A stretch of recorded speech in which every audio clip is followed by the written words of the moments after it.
tänase päeva sõnum on sulle, et keskendu endale täielikult. Teadvusta ja tunneta, mida sa vajad, mida sa väärid. Ja võta oma ellu vastu see,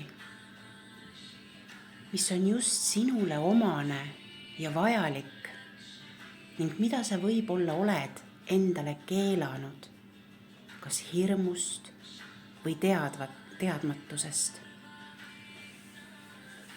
Sa väärid selgust iseendast, oma tunnetest, mõtetest, vajadustest. Sa väärid tervist, nii vaimset kui füüsilist.